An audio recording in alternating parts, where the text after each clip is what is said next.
Mesdames, Messieurs, bonsoir.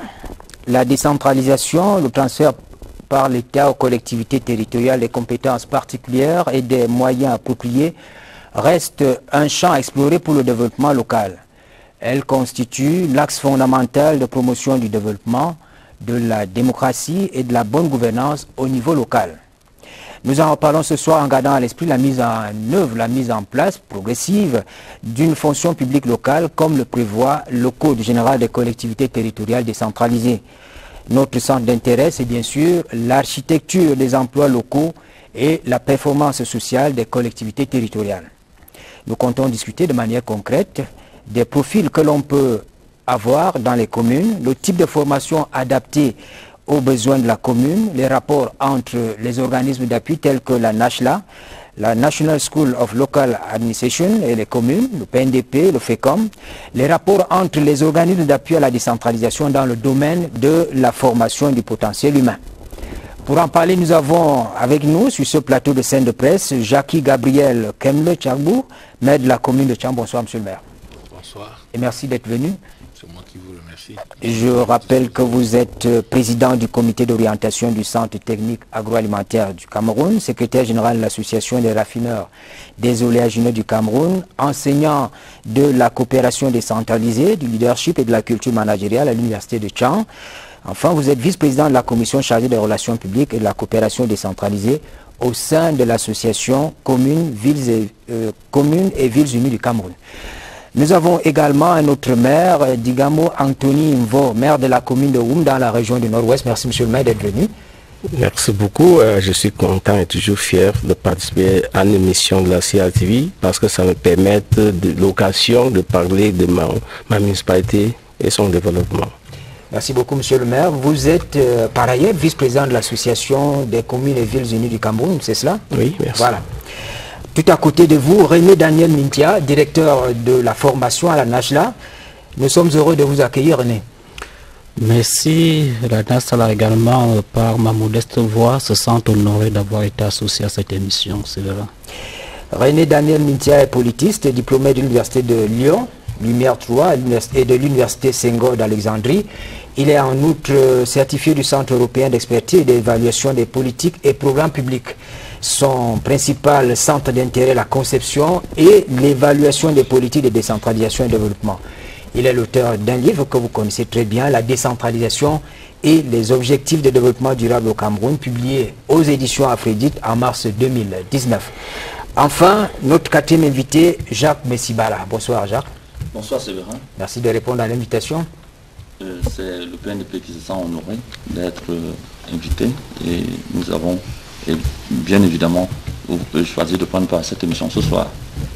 Alors, Jacques est consultant en communication, comme il est dit, au PNDP, c'est le Programme national de développement participatif. Messieurs, commençons par un fait d'actualité qui ne vous a certainement pas échappé. Il s'agit bien de l'inauguration de l'immeuble siège de la CA, la Caisse autonome d'amortissement. C'est un organisme qui gère la dette intérieure et extérieure de l'État. On dit qu'il permet de fournir au gouvernement des éléments nécessaires à l'élaboration de la politique d'endettement du pays, rechercher, étudier et négocier les financements extérieurs et intérieurs de l'État en liaison avec les départements ministériels intéressés. Il permet également de participer au marché monétaire et financier. C'est un organisme de gestion des fonds d'emprunt public de l'État, des organismes d'appui parapublics et de ses correspondants.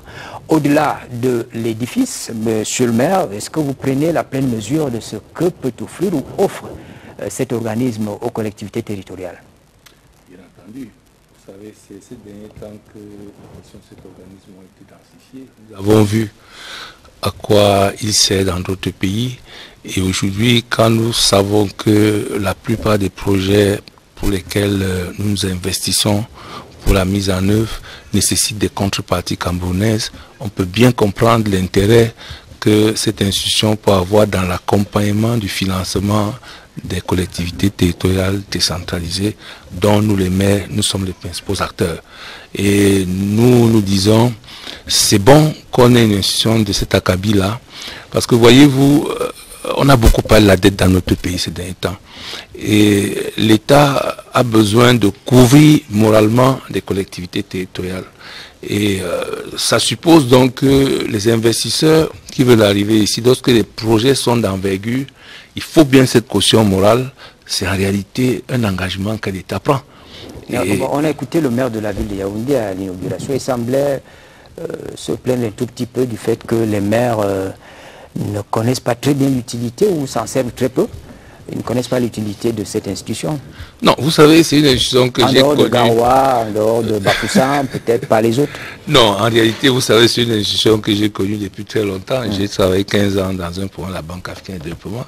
Elle a même failli être fermée, il faut que je vous le dise. Et nous étions parmi ceux qui estimaient que non, il était de bon ton de la garder, parce que en réalité, elle ne fonctionnait pas à plein régime. Et on ne mesurait donc pas l'intérêt qu'elle avait. Voyez-vous, lorsqu'on passait des contrats et qu'il fallait payer la contrepartie qui vient de l'extérieur, ça transitait par la CAA. C'est-à-dire qu'au niveau de la suite d'exécution, moi qui m'occupais spécialement des décomptes, lorsque nous avions achevé le travail que nous avions à faire, le paiement passait par cette institution-là, qui en réalité, au moment où elle faisait son paiement, observait les devises qui étaient intéressantes. Parce que c'est à ce niveau que son rôle est extrêmement important. Au lieu de payer par exemple en dollars, si on se rendait compte que c'est le yen qui était intéressant, il fallait qu'on transite par là pour éviter. Tout récemment, vous avez suivi la question de l'inflation née au dollar. Si le Cameroun ne travaille pas pour éviter de trop aller vers une monnaie qui fluctue essentiellement, à un moment donné, votre dette de 100 millions peut devenir 200 millions. Donc, cette CAA est donc là pour travailler, pour que la dette soit consolidée, qu'elle soit maîtrisée et que l'État continue à travailler sereinement parce qu'on a vraiment besoin de cette dette. Monsieur le maire, Aoum. Oui, je voulais ajouter un petit mot là, concernant ce que le maire de Tchang vient de dire là. Je suis vraiment content parce que je connais le CAA, parce qu'il y a un membre de l'Union nationale qui travaille là-bas. Bon, concernant les mairies, on connaît aujourd'hui le problème d'énergie dans presque tous les mairies du Cameroun. Et avec sans l'énergie, on ne peut rien faire. J'ai 2 barrages chez moi. Je crois que c'est les gros projets comme ça qu'ils pouvaient financer. J'ai un barrage, on a un barrage dans la Menchoum à Kassinala, on a un barrage sur la Menchoum, que le chef de l'État lui-même avait parlé depuis 2010. Mais vous savez que la CAA n'injecte pas de l'argent dans les projets. Vous devez bien ficeler votre projet. Oui. Si vous obtenez un financement à l'extérieur, à ce moment, intervient la CAA. C'est exactement ça, parce qu'on avait d'abord eu Exim Bank. Il y a des banques qu'on était en train de causer avec. Je crois qu'ils devaient venir pour négocier entre nous et Exim Bank. Il y a les autres banques, African Development Bank et les autres, ADB, oui, qui pouvaient nous faciliter la tâche. Alors, Monsieur Mintia, la CAA, nous le disions tantôt, ne donne pas de l'argent dans les projets. Hein. Peut-être il faut qu'on s'entende là-dessus.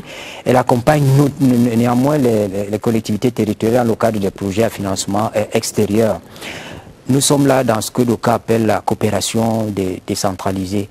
Est-ce que les formations que vous donnez à la Nachla Boya intègrent ce type de coopération transnationale de développement? Effectivement, avec la mission de la CAA, nous nous situons là dans ce qu'on peut appeler les mécanismes innovants de financement des CTD. C'est-à-dire qu'aujourd'hui, il y a ce qu'on appelle les investissements directs étrangers au titre de l'objectif de développement durable 17 de l'agenda 2030 de l'ONU, qui appelle les États, les nations, les bailleurs de fonds à faire preuve de beaucoup de solidarité jusqu'en 2030 à tous les niveaux de gouvernance. Et aujourd'hui donc, la question de l'accès à des mécanismes de financement innovants, par exemple l'ingénierie financière appliquée au niveau des collectivités. Au niveau de la NAS, là, nous avons pris cela à bras le corps et c'est ainsi qu'en janvier, dans le cadre de la formation des conseillers régionaux, ils ont eu une formation là-dessus sur le montage des plateformes d'ingénierie financière. Il y a également des formations qui vont commencer dans le cadre de la formation continue. Il y a des modules des enseignements qui portent sur le financement du développement local en prenant donc en compte tous ces aspects-là. Effectivement, la NASLA est à jour de cette problématique. J'emprunte l'expression à Madame le coordonnateur national, Marie-Madeleine Nga, coordonnateur national du PNDP. Elle affirmait que le PNDP, en tant qu'organisme d'accompagnement à la décentralisation créé en 2004 sous la tutelle du ministère de l'économie, le PNDP a contribué à fleurir la verdure professionnelle au sein des communes par la formation des personnels. Ces formations intègrent également le montage des projets à financement extérieur. Je dois reconnaître que, mon cher Séverin, vous êtes un fidèle lecteur des échos du PNDP parce que ce fragment de texte vient de l'éditorial bien sûr, numéro 26. Et dans cette même édition, on donnait à voir les portraits des anciens cadres communaux recrutés dans les mairies, dans le processus du PNDP et qui avaient été promus. Vous allez prendre à la le portrait de M. Mifegue, qui est actuellement receveur municipal de Yaoundé 5. Il a bénéficié de ces formations, il a même bénéficié d'un financement pour aller suivre une formation à Paris pour être capacité au montage des projets internationaux. Donc, pour dire que nous capacitons, nous outillons, le PNDP outille les acteurs locaux, et il y a même un autre aspect, les plans territoriaux de développement que nous sommes en train d'élaborer, que nous avons élaboré 12, nous avons élaboré 13 précisément, dans le cadre du volet agro-pastoral du PNDP, sont un outil de marketing territorial qui permet maintenant aux syndicats de communes de chercher des financements internationaux. Il y a par exemple l'Union européenne qui s'est sentie intéressée en investissant près de 20 milliards de francs CFA sur les projets menés par ces syndicats de communes. Ça veut dire que les syndicats de communes peuvent intéresser à travers les plans territoriaux de développement d'autres bailleurs de fonds internationaux comme l'Agence française de développement et je me limite seulement à l'Agence française de développement ou au Fonds européen de développement. Ça va permettre à la CA d'intervenir. Alors venons à un sujet qui nous intéresse, l'architecture des emplois communaux. C'était juste une ouverture, hein, la CA, c'est pas ça le sujet de ce soir. L'article 22 alinéa 3 du Code général des collectivités territoriales décentralisées indique que l'État met en place une fonction publique locale dont le statut est fixé par un décret du président de la République. La fonction publique n'est pas encore là, c'est dans les textes. Au niveau des communes, des communautés urbaines, des régions, on a un sentiment diffus parlant de la fonction publique locale, tout comme on l'a, parlant de la fiscalité locale. Mais tout de même, indiquons qu'il y a eu des prémices avec le décret présidentiel du 9 août dernier qui crée la police municipale. C'est un signe. Mais au fait, vous qui êtes des acteurs de terrain, cette fonction publique locale viendra régler quel problème spécifique? Vous savez, la ressource humaine est quelque chose de fondamental dans le développement d'une institution. Et nous savons comment les mairies ont fonctionné pendant longtemps. Nous savons que nous avons actuellement des transferts de compétences assez essentiels qui nécessitent un personnel à même de répondre aux aspirations des populations. Ça signifie quoi? Que tous les personnels que nous avions avant et qui n'étaient pas formés, par exemple, pour gérer les questions d'urbanisme, qui sont des questions très essentielles, pour gérer des questions d'assainissement. Aujourd'hui, on a cette responsabilité. Il faut bien qu'on ait ce transfert des ressources humaines. Parce que vous voyez, on a longtemps parlé essentiellement des ressources financières. Mais la ressource humaine est la ressource essentielle de l'entreprise. Parce que sans des hommes bien formés, sans des hommes en capacité d'avancer, il est très difficile qu'on soit à même d'implémenter un ensemble de projets qui vont découler des plans communaux de développement qu'on a mis sur pied à travers l'appui du PNDP pour l'essentiel et desquels on extirpe et on met en branle des plans d'investissement annuels. Donc les projets ont une taille. Et quand nous savons que avoir un ingénieur dans une collectivité, notamment une commune, c'est une gageure. Mais il semble que la faute, c'est au maire, parce que vous recrutez des personnels sans tenir compte des besoins. Parfois, c'est les militants qui bénéficient. Non, ce n'est pas le maire. C'est un problème de salaire à payer. Je suis un homme du privé. Mais écoutez, quand vous êtes dans une industrie, quand le chef d'usine touche 1,5 million, celui qui est au ministère, qui a à compétence égale, est-ce qu'il a 500 000? Donc, pour intéresser un ingénieur dans une collectivité, il y a le salaire. Et quand on sait que l'agent communal, c'est un agent de l'État, et on connaît ce qu'on paye, c'est très résiduel. Quel ingénieur qui va aller toucher 150 000 francs? Vous avez vu ça, vous? Donc, il y a ce problème. C'est un blocage qui ne dit pas son nom. Et c'est pour cela que la fonction publique locale, dans l'imagerie populaire déjà, devait être constituée essentiellement des gens qui auraient même accepté volontairement d'aller vers des collectivités et qui sont au niveau national, qui n'ont plus grand-chose à faire. Ceux qui sont dans l'administration déconcentrée, on imaginait bien que ces sectoriels devaient désormais être gérés par les maires. Parce que c'est ça la décentralisation. Les recrutements, monsieur le maire, ça pose un problème quand même. Oui, ça pose un problème, ça c'est vrai. Je voulais vous juste ajouter quelque chose en disant que vous avez bien fait pour inviter ces deux structures. Parce que je crois que chaque commune du Cameroun a 4 personnels aujourd'hui, 4 fonctionnaires, je peux dire. Et ces 4 viennent de PNDP. Parce que le PNDP a formé quelqu'un, un chef de service chargé de finances, un chef de service chargé de travaux. NASLA a formé un secrétaire général de commune et un receveur municipal. Sauf ailleurs, bon, il y a les exceptions ailleurs. Mais je peux vous dire, c'est les 2 structures-ci qui ont bien aidé les communes. Sinon, on ne pouvait pas en sortir. Parce que tu ne peux pas. Les maires, il n'y a pas d'accord pour les maires. Ça veut dire qu'il faut un fonctionnaire qui peut produire des résultats. Tel que tu es maire, tu es élu, tu comptes sur le personnel que tu as sur place.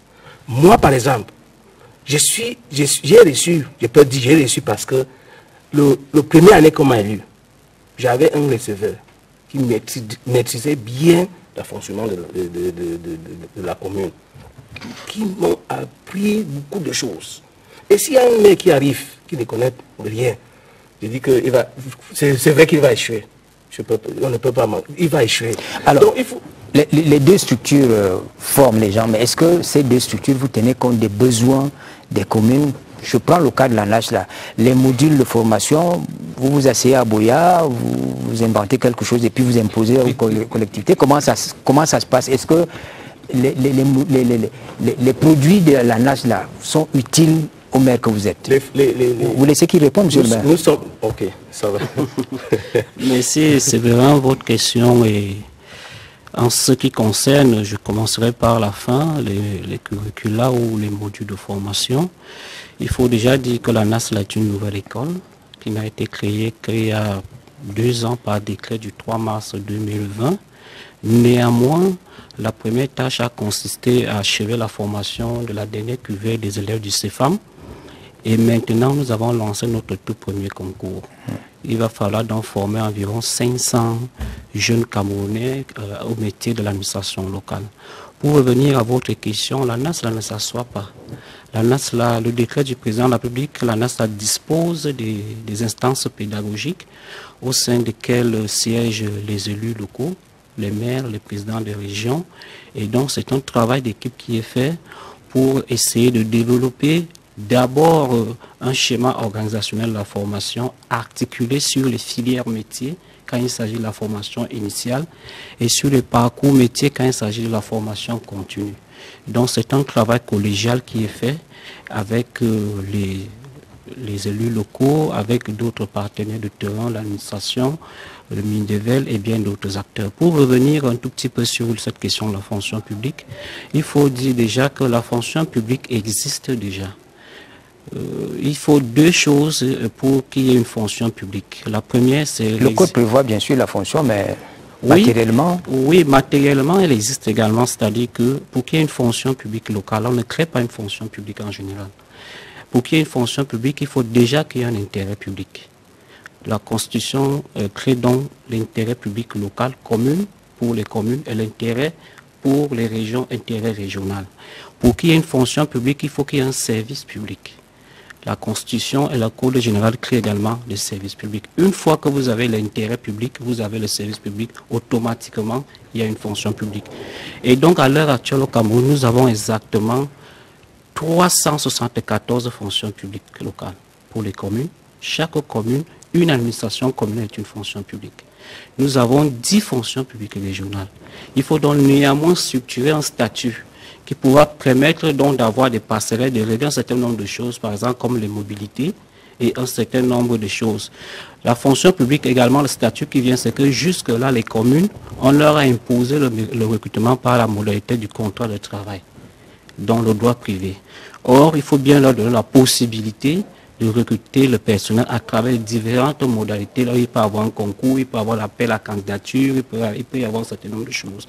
Donc, le statut, certainement, qui viendra, va permettre de donner à la collectivité toutes les possibilités et créer les conditions pour que les agents qui travaillent donc dans ces collectivités-là puissent se sentir valorisés, puissent être épanouis pour accompagner les élus locaux dans l'exercice optimal de leurs compétences. Voilà ce que je peux dire et que je rejoins effectivement les élus pour dire que le rapport du MINDEVER de 2019 a montré qu'il y a à l'heure actuelle plus de 20 000 personnes qui travaillent dans les communes. Et parmi ces 20 000-là, il n'y a que 20% qui sont qualifiés. Vous voyez qu'il y a un travail énorme et la NAS là, ne dort pas parce que le directeur général a instruit et s'est déjà fait d'élaborer un programme de requalification de tout ce beau monde-là parce qu'on ne peut plus les mettre à la porte, il faut bien les requalifier. Voilà ce que je peux dire par rapport à cette préoccupation. Le PNDP se fonde sur les plans communaux de développement, sur les plans territoriaux pour orienter ces formations. Ou alors simplement vous appelez quelques amis maires, vous discutez, vous dites que vous avez besoin de quel type de personnel, vous venez former. C'est peut-être caricatural ce que vous dites, mais le PNP entre dans la commune à travers le PCD, le plan communal de développement. Et comme il y a 360 communes, il y a 360 réalités. Mais à la deuxième phase du PNDP, on a quand même mené une étude qui a permis de déceler 2 postes majeurs qu'il fallait aux communes. Le cadre communal financier, qui allait améliorer le compte administratif de la commune, parce que il fallait trouver de nouvelles niches fiscales, de nouvelles ressources, et le cadre communal chargé du développement, qui allait permettre à la commune de monter les projets, de suivre même les... Il faut surtout être en règle avec les comptes de gestion qui doivent être présentés à la Chambre des comptes. Parce que ça n'existait pas aussi. Donc, ce qu'il faut dire, c'est que c'est l'étude que le PNDP finance en 2008 qui va aboutir à l'arrêté du ministre de l'administration territoriale et de la décentralisation d'août 2009 et qui va donc définir les emplois types et les organigrammes des communes et communautés urbaines. Et c'est à partir de là que le PNDP a organisé les appels à manifestation d'intérêt pour le compte des communes qui avaient accepté de se faire accompagner par le PNDP dans son processus de transparence. On lance un appel à candidature sur un ensemble de communes et des jeunes gens manifestent leur intérêt et ils sont évalués par des commissions et après sont recrutés. Le PNDP a payé 100% de leur salaire la première année. Les communes ont payé 50% la deuxième année, le PNDP la deuxième année 50%.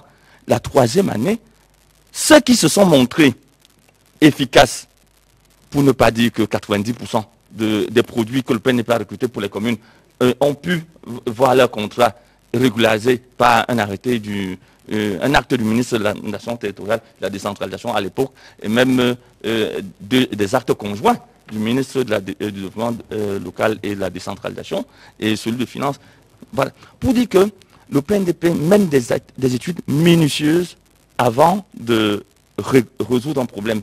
Et un autre détail que mon copanéliste d'ANAS a peut-être oublié, c'est que sur les milliers d'employés communaux, d'agents communaux qui travaillent aujourd'hui, l'étude de 2008 a montré que 40% devaient aller à la retraite en 2022. Donc, il y a un problème de renforcement de capacité. C'est-à-dire que quand ces gens vont partir à la retraite, il faut les remplacer par un personnel formé de qualité. Mais il ne faut pas demander trop à la NASDA parce que pour l'instant, les formations sont réduites à l'administration générale et aux finances. Alors que le maire de Tchang a développé... C'est la question que je lui pose, monsieur le maire. Tel que c'est dit, tout ira bien dès que... Bon. Non, en réalité, je pense qu'il a bien compris le problème. Les modules de formation doivent venir des maires. C'est-à-dire que les maires ont un organe fêtier qu'on appelle le CVEC, dont nous, les maires qui sommes ici, faisons partie. Et au niveau de cet organe, il y a des réalités. Je vais vous donner un exemple. Nous avons fait des déplacements l'année dernière en Occident pour pouvoir développer des partenariats. Nous sommes à la phase de la concrétisation de ces partenariats. Et vous savez, pour pouvoir donner de la bonne matière à ces investisseurs, il fallait mettre en cohérence ce qu'on fait dans chaque collectivité, dans des documents précis. Donc, nous parlions donc de toutes les collectivités sans que cette collectivité ne soit là. Nous sommes passés de nos secrétaires, nous avons fait des monographies et immédiatement, hier encore, nous étions en train de discuter avec un de ces investisseurs sur des choses précises. Alors vous comprenez, quand on parle de l'énergie photovoltaïque, il faut bien ceux qui ont travaillé dans les énergies renouvelables. Est-ce que ces profils-là, ça semble être intégré par les organismes d'appui, par les en fait, il vient de dire quelque chose, le responsable du PNDP. Il a dit, pour le moment, on est dans des cadres administratifs et financiers. En réalité, les communes ont besoin de techniciens. Tchang est peut-être une particularité parce que nous avons des agences communales, des établissements publics communaux, où le personnel qui s'y trouve a été recruté à partir des programmes qui ont été développés avec des partenaires au développement. C'est une exception. Quand on parle de l'eau à Tchang, nous avons des ingénieurs hydrauliciens. À Tchang, ce n'est pas partout. À Tchang, on a des gens qui savent faire de la géophysique. Vous comprenez? Non, au-delà. Parce que Tchang, la particularité, c'est qu'il y a encore une convention des universités municipales. Ça veut dire que notre formation est en fait continue. Tout récemment, tout le service financier a fait l'objet d'une formation. Le service de la communication a été fait l'objet d'une formation dans le cadre de cette convention. Donc, lorsque nous allons nous adresser à la NASLA à travers les CVUC, on donnera les modules dont on a besoin. Je vous dis, les communes aujourd'hui... Il commence une formation de 500, vous avez parlé de 500? Oui, mais vous savez, le recrutement est fait par le maire. Il faut qu'on le dise, c'est fait par le maire. Ça dit que quand on a identifié les goulots d'étranglement, je vous ai dit, beaucoup de communes n'ont pas d'urbaniste. Mais on veut développer la commune comment? Sans une vision. Elles n'ont pas d'architecte, parce qu'elles ne peuvent même pas payer. C'est la même chose. C'est la même chose. Je voulais ajouter quelque chose. Parce qu'il a dit quelque chose d'intérêt qui m'a vraiment intéressé. Il a parlé qu'avant d'avoir une fonction publique locale, il faut l'intérêt général. Très, très important. Le maire est chargé, ce n'est pas juste chargé de la commune. Le maire est chargé de l'école maternelle première. Il y a une fonction publique là-bas. On recrute les gens au niveau de Yaoundé, alors que c'est le maire qui devrait les recruter. Je vous dis quelque chose. Il y a les gens qui viennent, par exemple, chez moi, dès qu'ils ont le matricule, tu ne vas les jamais vu. Peut-être il va passer 400 de fois. Mais si c'est fait à Oum, je dis qu'on doit avoir le rapport de chaque jour, de ce qui se passe, s'il est là ou s'il n'est pas là. J'ai fait une formation en Chine. Là-bas en Chine, nous savons tous que la population de Chine est plus de 1,6 milliard. Chaque année, on a 30 000 jeunes qui sont dans le truc qu'on appelle les volontaires, quoi. C'est-à-dire la section santé, il y a les volontaires là, les jeunes. La section, par exemple, l'éducation et par ailleurs. Et quand il y a un recrutement, on commence d'abord par là. Que voilà, celui-ci a sacrifié le temps de travailler, par exemple, avec la mairie. On ne peut pas... Mais il y a toujours, quand on veut faire un recrutement, les gens sortent de Yaoundé, les gens sortent de Garoua, les gens sortent d'ailleurs. Tu restes sur place. Peut-être parce que les mairies n'ont pas encore, les municipalités n'ont pas la compétence nécessaire pour identifier les types d'emplois. Il est vrai que... Vous ne pouvez pas le dire. Mais attention, vous savez, les maires d'hier ne sont pas les maires d'aujourd'hui. Oui, bien sûr. Nous qui parlons là... que l'État vient toujours... Non, vous savez, quand on vous donne un pouvoir, c'est à vous de l'exercer. En réalité, c'est de ça qu'il s'agit. C'est-à-dire que si vous n'êtes pas conscient que c'est vous qui devez procéder à telle ou telle chose, je vous donne un truc pour illustrer. Le maire est le juge de l'opportunité. Le préfet est le juge de la légalité. Si le maire ne sait pas que c'est lui qui doit travailler pour pouvoir mettre en branle certains projets et qu'il attend peut-être que c'est le préfet et ses sectoriels qui viennent faire à sa place, il y aura un problème.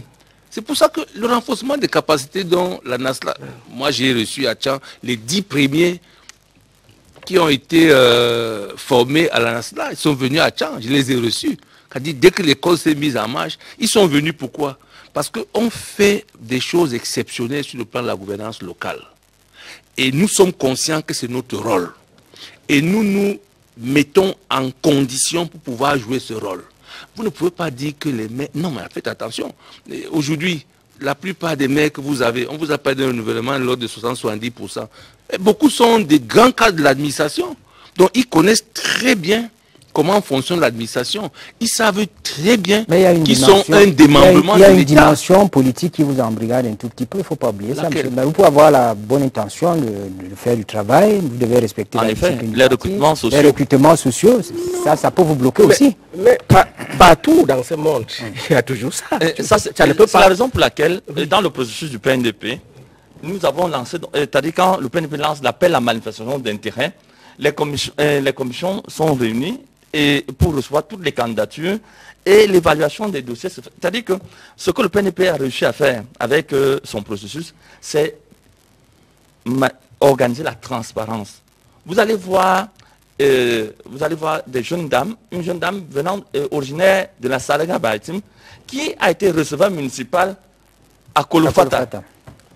Monsieur, je vais vous dire quelque chose. L'État, la Constitution du Cameroun dit que l'État du Cameroun est un État unité décentralisé. Ça fait dire qu'on gère ce pays à 3 niveaux. Il y a le niveau central, il y a le niveau régional et il y a le niveau local qui est la commune. Tu ne peux pas me dire qu'il y a une fonction publique qui peut mettre une commission en place et faire un concours et les gens, ça passe bien et au niveau de la commune, on ne peut pas le faire. Non, c'est pas possible. C'est pas possible. Je voulais un peu rebondir sur quelque chose qui a été dit sur le plateau. S'il est vrai que la NASLA va un peu dans le prolongement de l'école devancière qui était le CEFAM, la NASLA a beaucoup réformé. Il y a un nouveau paradigme de formation aujourd'hui à la NASLA. Et ce nouveau paradigme de formation part sur une réalité laquelle c'est que la décentralisation amène une transformation de l'administration locale.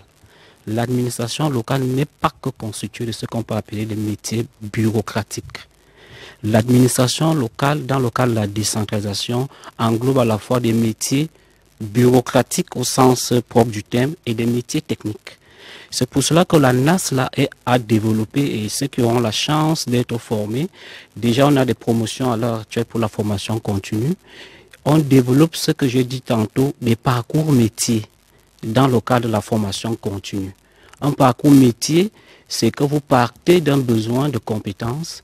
C'est que quand le maire ou bien le président régional, vous l'écoutez, ou bien le personnel qui travaille, vous comprenez le problème qu'il a, vous développez un module de formation spécifique pour lui permettre d'être optimal dans son travail.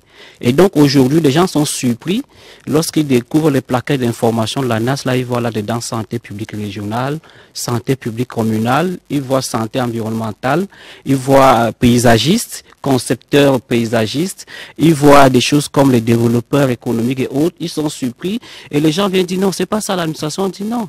C'est justement ça l'administration locale. L'administration locale, c'est quoi dans le concret? Si vous voulez le savoir, vous n'avez qu'à prendre le décret de la région. Tous les postes de travail que vous voyez là-dedans, c'est ça qu'on appelle la fonction publique régionale de l'administration. La NASLA va plus loin dans le cadre de ces nouveaux offres de formation en développant au niveau de la formation initiale et des recyclages dans le cadre de la police municipale. Ce n'est pas pour rien que le président de la République a confié cette formation à la NASLA, ce qu'on va appeler des formations basées sur les filières métiers. Les filières, c'est quoi? Vous avez une famille, d'aucuns l'ont appelé ingénieur, mais nous appelons ça développeur territorial parce qu'on développe un territoire avec des projets. Vous devez avoir, on peut appeler ingénieur, mais le bon mot, c'est que chaque commune, en fonction de ses réalités, doit avoir la spécificité de développeur territorial et économique. Si c'est l'agriculture, vous devez avoir des gens capables de développer votre commune à partir de cette réalité. Ça avait déjà été défini par l'arrêté ministériel du 24 août 2009. C'est l'arrêté ministériel justement qu'il a défini et qui va certainement connaître au MINAT. C'est pour dire qu'en réalité, et là je vais terminer par là, lorsqu'on dit que les collectivités recrutent et gèrent librement, nous connaissons les processus de la gestion des ressources humaines. La loi est claire, recrute et gère librement. Ça veut dire qu'en amont, il y a un problème qui se pose sur l'acquisition des connaissances et des compétences. Quand vous recrutez un joueur, vous êtes dans une équipe, vous voulez un latéral, vous n'allez pas pour autant recruter un handballeur, un basketteur. Donc, qui doit former?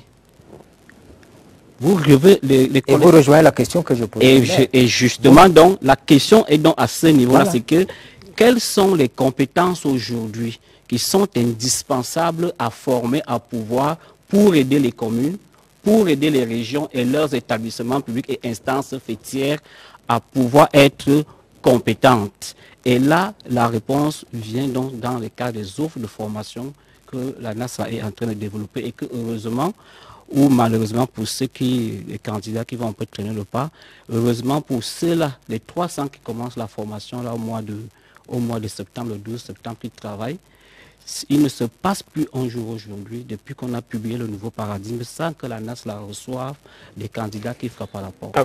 C'est des formations métiers, c'est vraiment des formations techniques. Oui, allez-y, monsieur le maire. C'est bien ce qu'il a dit. Et je vais commencer à dire qu'en 2015-2016, on a formé les maires. Parce qu'on ne peut pas construire une maison en commençant avec les tôles. Pas les fondations. Avec la fondation.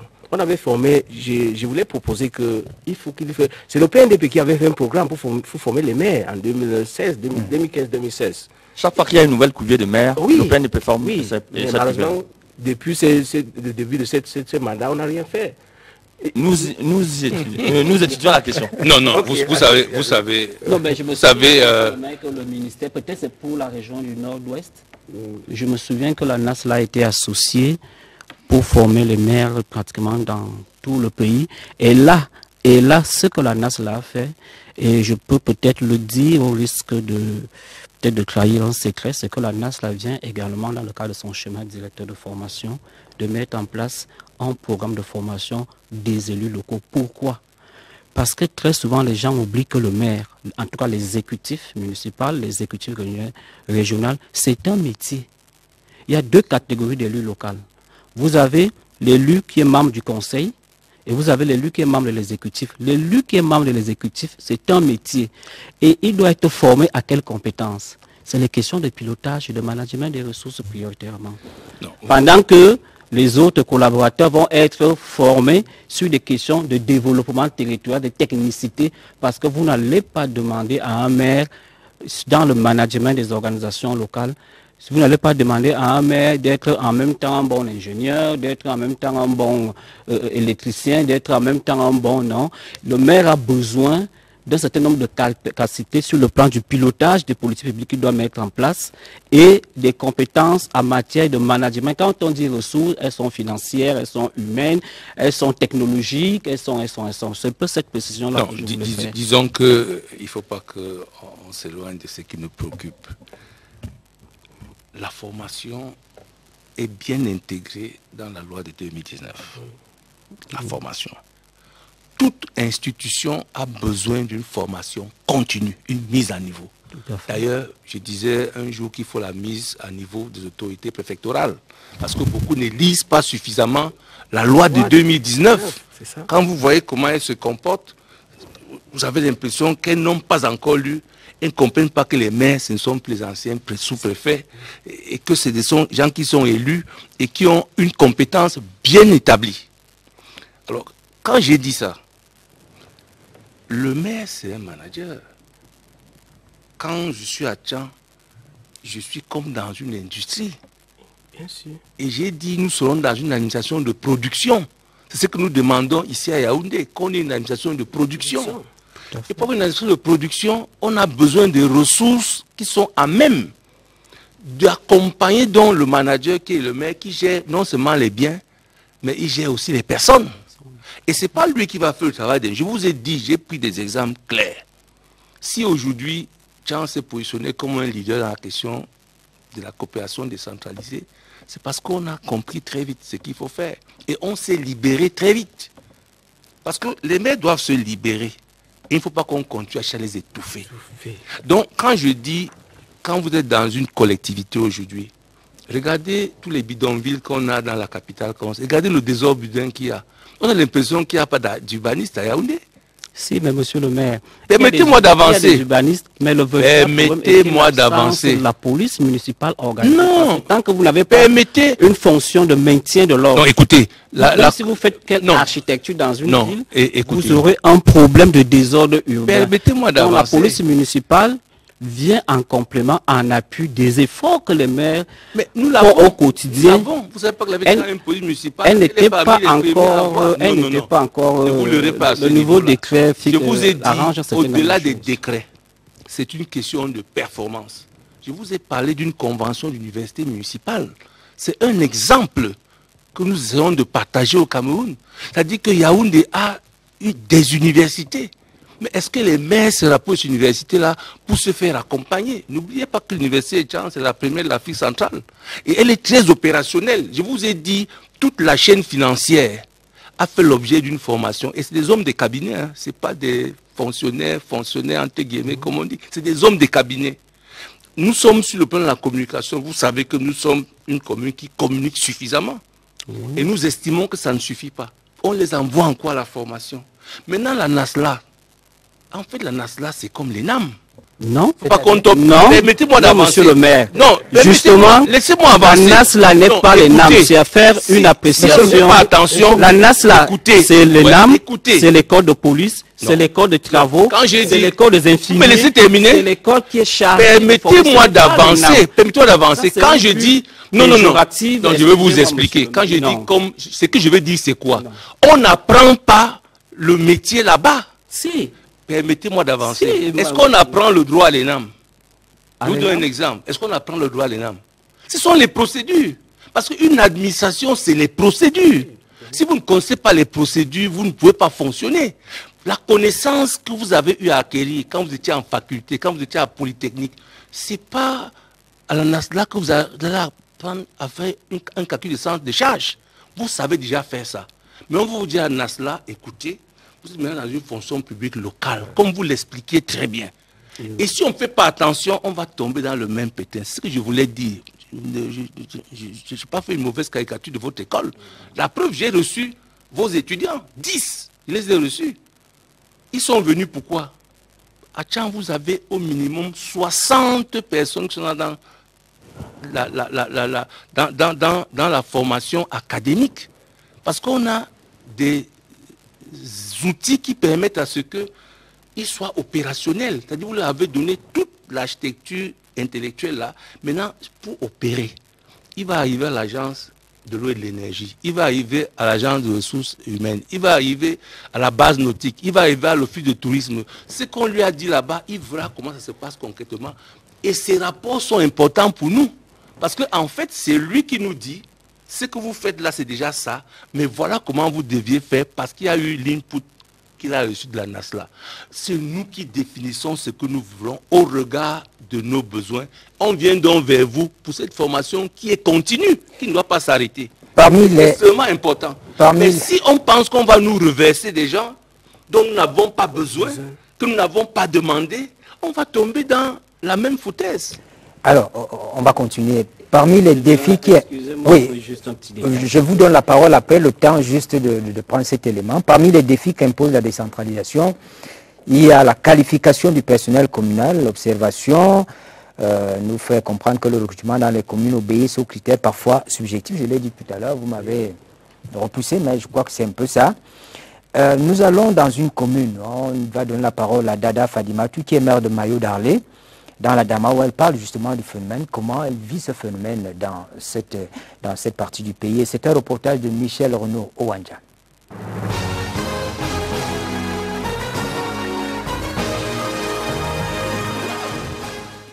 Les collectivités locales ont un rôle important dans la promotion du bien-être des populations. L'apport des ressources humaines qualifiées dans l'atteinte de ces objectifs reste un impératif. Malheureusement, la réalité reste tout autre dans les administrations locales qui ne disposent pas d'un personnel qualifié. c'est le personnel pas très bien qualifié parce que c'est souvent des gardiens que nous avons trouvés, des fleuristes. Les récompenses électorales sont parfois la cause de ces choix. Les cadres ne sont pas très nombreux dans nos communes, surtout nos communes à l'arrière du pays. L'absence de qualification des ressources humaines a un impact dans le rendement des communes. Face à la situation, des mesures sont prises par certains magistrats municipaux pour remédier à la situation. Il y a le paquetage de formation que nous menons aussi au niveau de la mairie, des plans d'action annuels où nous essayons d'élaborer et pouvoir former avec nos propres ressources. Des structures telles la NASLA ont été mises sur pied par l'État pour former le personnel communal. Le président de la République a su anticiper pour créer aussi cette école afin de booster véritablement la qualité de ce personnel-là. D'autres partenaires, tels le PNDP, ont aussi un rôle à jouer dans le recyclage de ces personnels. Avec les défis qu'impose la décentralisation, le recrutement des ressources humaines qualifiées dans les communes s'impose.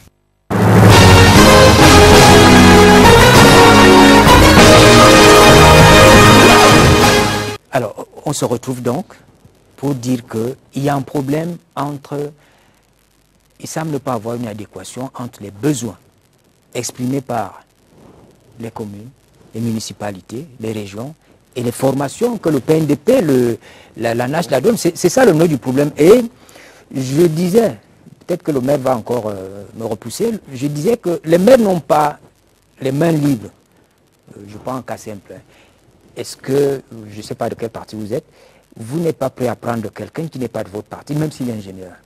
Vous préférez prendre peut-être quelqu'un qui est votre militant. Ça arrive, c'est des situations qu'on a vécues. C'est pour ça que de temps en temps, on estime que les maires constituent l'élément bloquant par rapport aux ressources humaines dont vous avez vécu ça à l'époque. C'est important de le dire. Oui. C'était à l'époque. Aujourd'hui, nous sommes là pour la production. C'est ça. Ceux qui vous parlent, c'est des Monsieur hommes qui produisent. Je vais ajouter quelque chose. Le jour comme élu maire, je suis entré dans ma mairie. J'ai dit, j'ai déjà enlevé la veste de RDPC. J'ai mis ça dehors. Vous êtes prêt à prendre un maire, un militant ingénieur du SDF, par exemple, dans votre commune? Si le RDPC... Ce que je veux, c'est les résultats. D'accord. Et je vais vous expliquer. J'ai vu quelque chose en Afrique du Sud que peut-être tu serais surpris. Le maire de la ville de Lusaka, c'est un opposant, si tu le connais. Le maire de la ville de Lusaka, à Zambie. Ça veut dire que le développement local n'a pas besoin de cette coloration. Ça ne commode pas ça. Bon, on veut la... Permettez-moi de dire encore une chose. Permettez-moi de dire une chose. Vous savez, si vous voulez le résultat, vous n'arrivez pas là où vous êtes là. Je vous donne des exemples pour vous montrer que rien n'est plus comme avant. Et rien ne sera plus comme avant. Quand vous vous rendez compte que on scelle des communes, on vient poser des scellés dans une commune. Ça ne paye pas. Celui qui appose, mais permettez-moi d'avancer. Vous scellez l'État? C'est de ça qu'il s'agit justement. Vous scellez l'État. La commune, c'est la continuité de l'État. C'est un démembrement de l'État. Qu'est-ce que vous dites? Et on se demande pourquoi depuis 20 ans, ils n'ont pas fait de mise en demeure à ceux qui étaient là avant. Qui doit quand même servir d'exemple aussi. Hein. C'est ça. C'est la continuité de l'État, mais servir d'exemple aussi. Je vais vous dire que beaucoup d'administrations, à l'époque, je n'ai pas envie de citer les noms, les gens payaient par la CNP dans il ne faut pas prêcher par l'administration. Non, pas du tout. Ce n'est pas ce que j'ai dit. Je suis en train de dire ceci. Comment vous pouvez comprendre que depuis 20 ans, on n'est pas venu faire des mises en demeure aux gens et que des gens arrivent en 2020 parce qu'ils sont assez costauds, on veut les mettre à mal, on leur demande de payer les dettes de 300 millions qu'ils ont trouvées et on vient sceller. Ce que je voulais dire, c'est quoi? Quand vous voulez être performant, il y a une seule chose, comme j'aime le dire. Je travaille dans l'industrie, j'y suis. Il n'y a pas le cœur là-bas. Si vous donnez le résultat, on vous prend. Vous ne donnez pas, on ne vous prend pas. Parce que les défis sont complètement différents de ceux de l'époque. Vous savez qu'on ne rendait même pas compte à l'époque. Mais aujourd'hui, il y a des arrêtés conjoints qui vous disent le budget communal doit s'exécuter comme le budget de l'État. Ça veut dire que vous avez besoin de zones performantes. C'est le bémol que je voulais mettre, parce que tout à l'heure, Séverin dit que les formations offertes par le PNDP ne sont pas adaptées. Non, non, pas du tout. Je vous ai dit que nous menons d'abord une étude sur les réalités de la commune. Les cadres communaux que nous avons affectés à certaines communes ont permis de tripler parfois les comptes administratifs de ces communes. Et c'est ça qui a justifié leur contractualisation plus tard. Donc, ça, c'est ce que je voulais ajouter. Oui, René. Je voulais dire tantôt que les choses sont encadrées. Comment se passent les recrutements dans les communes et les régions? D'abord, chaque commune se dote d'un organigramme assorti d'un cadre organique. Oui. C'est-à-dire qu'il définit les profils des métiers dont elles ont besoin. Lorsque vous avez cette architecture, il devient plus ou moins facile en ce qui concerne la formation initiale. Parce que lorsque le maire recrute, le maire obtient du conseil municipal une délibération. Et celle-ci est approuvée par les instances compétentes. Lorsque vous avez dans cette organisation, le maire sait, à l'état actuel dans ma commune, j'ai besoin d'un développeur territorial qui doit pouvoir me remplir un certain nombre d'activités. Il élabore dans un cahier des charges. Donc, du moins, le cadre organique, lorsqu'il est là, définit les missions, les qualifications que l'individu doit avoir pour pouvoir être à cette responsabilité. Le profil des postes. Ça, c'est ce qu'on appelle le recrutement. Qu'est-ce que le maire ou le président du conseil régional fait en ce moment? Lorsque la délibération est approuvée, il se retourne donc vers le marché de l'emploi, où il est censé trouver là-bas la personne qu'il recherche. Il peut donc se trouver que cette personne est disponible, le maire va établir le contrat de travail. C'est pour cela que j'ai relevé tantôt que la fonction publique, elle vient pour dire, ce n'est plus seulement la question du contrat, maintenant vous pouvez aussi recruter dans le cadre d'autres modalités, qui peuvent donc être le concours, qui peuvent être, je ne sais pas moi. Maintenant, comment se passe, dans le cadre de la stratégie nationale de développement 2030, l'adéquation entre les profils et les compétences à avoir, et les métiers à exercer? Je l'ai dit également, on a eu depuis des décennies une vue péjorative de ce qu'on appelle l'administration locale, ou communale ou régionale. Ça, c'est dans l'imagerie. Quand je passe en route, tout le monde vous peint la NAS là comme les NAM. C'est quoi l'administration communale? C'est quoi l'administration régionale? Et le décret dit la NAS, la forme les gens qui doivent travailler dans ces choses. L'administration communale, un peu à l'image par homographie de l'État, vous allez retrouver là-dedans des ingénieurs. Vous allez retrouver des techniciens d'industrie, des financiers, des médecins. C'est ça l'administration communale et c'est ça l'administration régionale. Donc ce n'est pas seulement la vue du monsieur avec la cravate, du bureaucrate, c'est tout l'ensemble des emplois qui peuvent permettre à une commune de se développer ou bien à une région. C'est pour cela qu'au niveau de la NAS, là, dans le cadre des formations continues, je l'ai dit tantôt, on va dans le cadre de ces métiers. Dans le cadre de la formation initiale, le concours qui a été lancé, vous aurez une filière développement. Mais bon Dieu, le développement, c'est des projets dans divers domaines. Donc il peut bien arriver que la NAS la forme suivant un canevas bien précis sur la base d'un certain nombre de qualifications de base que le candidat peut avoir pour lui donner des aptitudes, pas seulement en termes de procédure, mais même des aptitudes sur le plan technique pour qu'il soit apte à pouvoir exercer efficacement lorsqu'il sera recruté, soit par la commune, soit par la région. Voilà le nouveau paradigme de la formation qui est adapté à la réalité qu'est l'administration locale et régionale. Oui, monsieur Deta, mais je pense qu'il faut qu'on aille quand même au-delà. C'est-à-dire que, en dehors des formations que la NASA offre, le système universitaire camerounais a développé de multiples formations.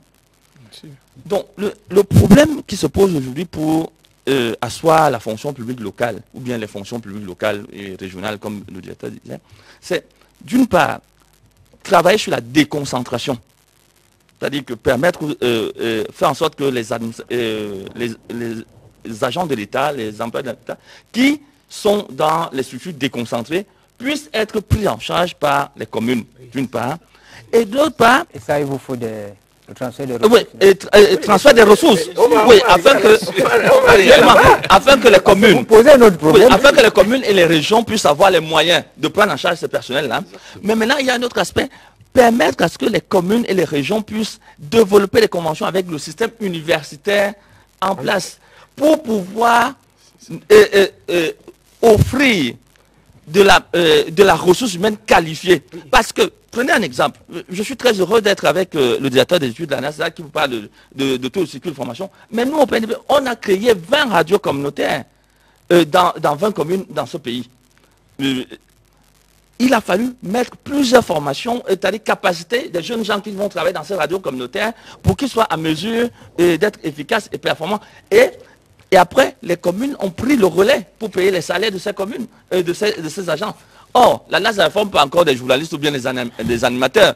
C'est peut-être des conventions entre les communes, les régions avec les STIC et d'autres établissements universitaires de formation et ce sont ce type de conventions qui vont permettre de capaciter ces jeunes gens qui travaillent dans ces radios communautaires pour qu'ils soient efficaces. C'est la même chose. Voilà. Je vous invite sur le site de la NASLA. Vous formez des journalistes. La NASLA a ouvert un parcours métier sur comment vous appelez ça, les responsables des services en charge des nouvelles technologies de l'information et de la communication. Je vous ai dit que la NASLA n'a que 2 ans. Et vous pouvez aller sur le site de la NASLA, vous allez le vérifier. Quand vous pouvez aller sur le site de la NASLA, vous allez trouver des parcours de métiers sur les concepteurs paysagistes. Maintenant, n'embrassons pas beaucoup. Est-ce que vous avez toute la ressource humaine nécessaire pour mener à bien toutes les activités que vous listez? Ça, c'est une question. Qui trop embrasse Comment vous les prenez? Est-ce qu'on peut avoir une idée? Ou alors parler des formateurs. Oui, des formateurs. Les formateurs de la NASLA sont recrutés aussi bien parmi les professionnels sur le terrain. Pour la formation continue qui va commencer le 12 septembre, il y a déjà pas moins de 10 personnels de terrain dans les communes et les régions qui vont en former. C'est inédit. C'est les contrats à durée déterminée ou indéterminée? Non, la NASLA a choisi l'option beaucoup plus de professeurs vacataires. Je voudrais que vous applaudissiez. Je vais vous dire quelque chose. Que je dis, laissez le maire intervenir aussi. On m'applaudir parce que vous n'avez pas cette information. Pendant le grand dialogue national, c'est vers ça que la NASLA part. Tu sais quelque chose, la NASLA ne peut pas tout faire, je vous jure. Il y avait une proposition d'abord même pendant le grand dialogue national. Il faut décentraliser la NASLA. Il faut que chaque chef-lieu de département, de région... est son antenne de la NASLA. De la NASLA. Là aussi, monsieur le maire, on va prendre tout le monde à Boya. Vous allez vous rapprocher de la NASLA, ou bien la NASLA va se rapprocher de vous, parce que la NASLA, c'est votre école. La NASLA, sur la base de son décret qui dit qu'elle peut délocaliser ses formations, pour le moment, la NASLA procède par ce qu'on appelle la délocalisation fonctionnelle. C'est-à-dire, si on veut former les élus de Tchang ou de l'ouest du département de la Maine-Noire, au lieu de leur demander de venir tous à la NASLA, qu'est-ce qu'on fait? On déporte la formation au plus près. Parce que les dimensions institutionnelles que nous aimons beaucoup dans notre pays, malheureusement aussi ne sont pas toujours porteuses. Le choix de la NASLA, c'est de transposer, d'aller vers, de délocaliser, que de dire antenne. On va y arriver. C'est certain, mais pour le moment, on va avec des délocalisations fondamentales. On va écouter le maire. Oui, comme disait monsieur le maire de Tchang, l'État nous a donné le pouvoir. Mais on continue à douter les compétences de maire. Prenons par exemple, aujourd'hui, comme il disait là, il y avait un tournant d'économie de préfet. Est-ce qu'on peut avoir ça aujourd'hui? Parce que qui donne le projet? Un tournant économique, c'est pour dire que je vais construire le pont, si je vais faire ceci, je vais faire cela. Est-ce que c'est le préfet qui fait ça encore? C'est le maire. C'est le pouvoir de maire. C'est lui qui peut sortir et dire que je vais construire le pont, je vais construire l'école, je vais faire ceci, je vais faire opportunité. C'est le juge d'opportunité, comme disait tout à l'heure là. C'est le maire. L'actualité cette semaine, c'est la circulaire du président de la République relative à la loi de finances 2023, les préparatifs de la rentrée scolaire, la décision du TAS qui conforte Samuel Eto'o-Fils dans ses fonctions de président de la FECAFOOT et bien d'autres faits qui ont été traités dans la presse. Regardons le relevé de la presse signé Laetitia Onana.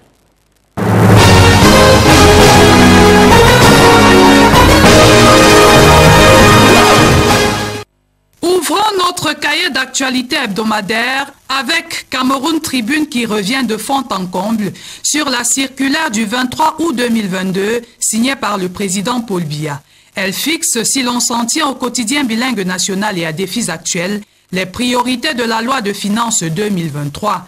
Parmi elles, l'accélération de la politique d'import-substitution et l'intensification des travaux d'infrastructure, de l'économie au sport, parlant de ce but victorieux inscrit par Samuel Eto'o-Fils et qui marque, selon le Messager, la fin d'une longue procédure devant le TAS. Le tribunal arbitral du sport conforte dans ses fonctions l'actuel président de la FECAFOOT suite à la double sentence rendue cette semaine. L'information en petite une de Le Jour ne laisse pas indifférent Mutation qui lève ainsi son verre en l'honneur du TAS, tout en souhaitant voir Eto'o-Fils jouer sa partition aujourd'hui mieux qu'hier dans les stades de football. Quittons les stades du ballon rond pour les campus scolaires où le gouvernement fixe à 60 le nombre d'élèves par classe, un chiffre qui pourrait faire jaser d'après Émergence. Que dire alors du coût des préparatifs aux concours administratifs qui oscille, selon Cameroun Business, entre 100 000 et 150 000 francs CFA. La revue de presse s'efface, place au débat.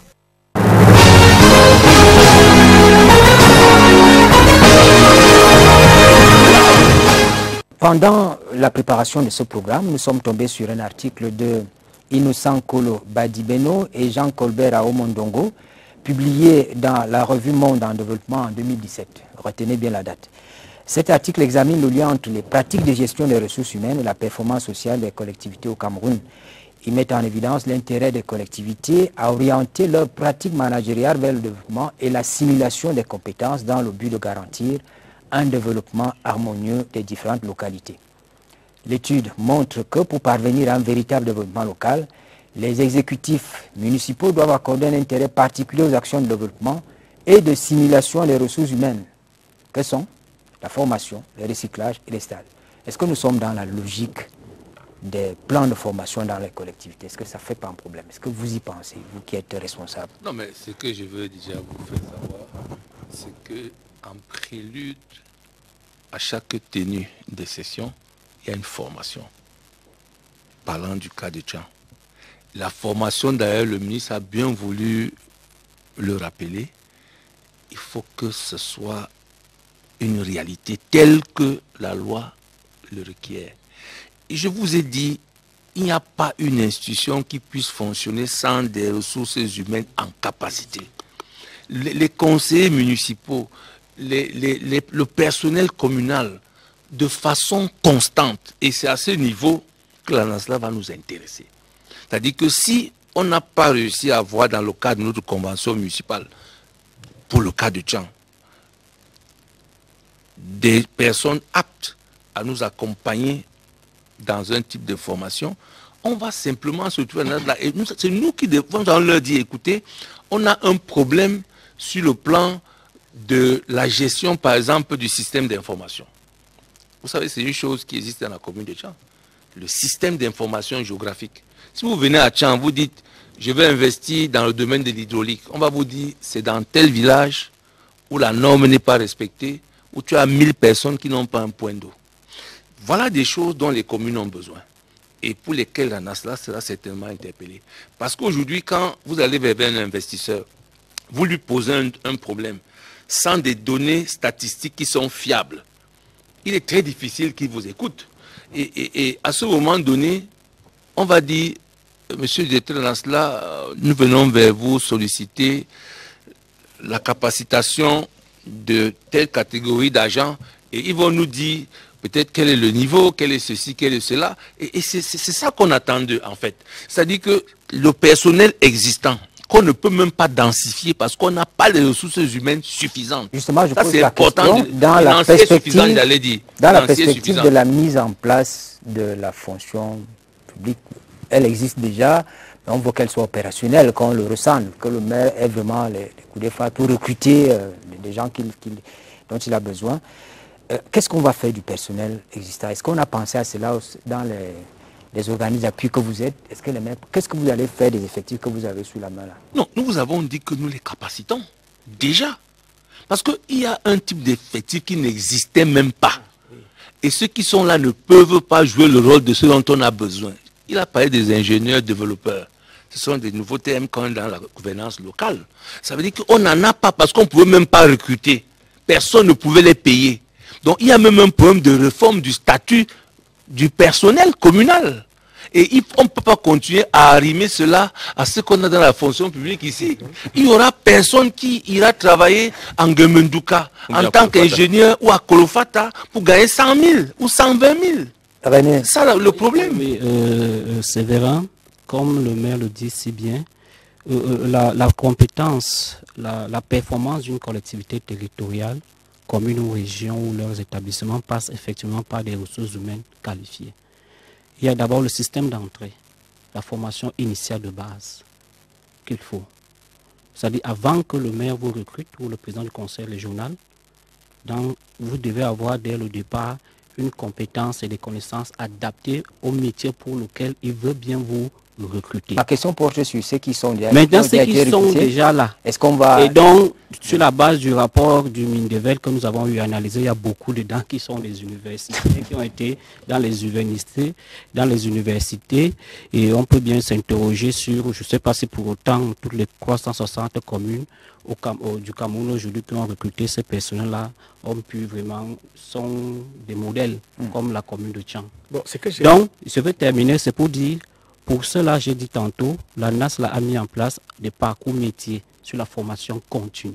Je vous ai dit que dès le 12 septembre, nous avons lancé un appel à candidature. Il y a des communes, c'est près de 300 qui rentrent dans 7 métiers. Développeur territorial, donc tout ce qui est question d'ingénierie et autres, développeur économique, responsable des ressources humaines, vous avez l'état civil, vous avez les secrétaires généraux et vous avez les techniciens sur les questions financières et autres. C'est 7 métiers. Après ça, nous allons lancer la programme va constituer ce qu'on appelle les responsables et assistants des questions de santé publique communale et santé publique régionale. Donc, c'est un programme de formation continue pour ceux qui sont là. Ils peuvent venir à la NAS, là, le maire peut les envoyer, les conseillers régionaux. On est tout le temps là disposé pour les capacités. Oui, je voulais ajouter en disant que on dit souvent que si tu n'as pas ce que tu veux, fais avec ce que tu as. Bon, avant que le problème de nos eaux, j'ai invité souvent les experts pour venir former le personnel sur place. Et je vais donc finir en disant qu'il faut vraiment, c'est urgent, ces précautions de 15%. On a vraiment les moyens de former les personnels. D'accord, Jacques, on termine. Oui, non, pour le PNDP, nous, on est toujours là pour accompagner les municipalités. C'est en fonction des besoins qui se posent que nous accompagnons ces municipalités à renforcer les capacités des personnels qui sont déjà en place. C'est pour ça que tous ceux qui sont dans la chaîne financière reçoivent des sessions de formation chaque trimestre pour pouvoir être en mesure de déposer le compte administratif, le compte de gestion à la Chambre des comptes de la Cour suprême. Nous faisons ce type de formation de renforcement de capacité pour d'autres types de personnel. Et cela nous donne des résultats aujourd'hui parce que le Mindevel et le Minfi ont récompensé beaucoup de nos produits en les élevant en fonction de receveurs municipal, fondés de pouvoir ou bien secrétaire général dans les mairies. Est-ce que c'est pas ouais, disons que c'est vrai, le PNDP a fait un travail qui est remarquable. Sauf que à la dernière session où nous étions, lorsqu'il fallait définir de nouveaux objectifs avec la Banque mondiale, on nous a annoncé la fermeture officielle. Permettez-moi, mais que vous deviez continuer. Non, c'est le financement de la Banque mondiale qui s'est Oui, achevé. on ne recommence pas le débat. Ce que je voulais dire, c'est quoi? C'est que vous avez fait quelque chose de bien. Et vous savez, un programme n'est pas éternel. Bien sûr. Je travaille dans des programmes depuis une trentaine d'années. Chaque fois qu'un programme tient, les acquis du programme doivent être capitalisés par l'État maintenant, parce qu'on ne va pas passer le temps à demander. Merci beaucoup, merci d'être venu, merci pour cet échange. Il va se poursuivre dans les ménages, dans les collectivités territoriales. C'est intéressant, hein, cette affaire-là. Mesdames, Messieurs, c'est la fin de cette édition de Scène de Presse. Nous avons voulu ouvrir un débat sur la future fonction publique. Elle est déjà existante, le Code le prévoit, mais son opérationnalisation, on va attendre encore le décret, etc. Merci de nous avoir suivis. Bonne suite des programmes sur la CRTV.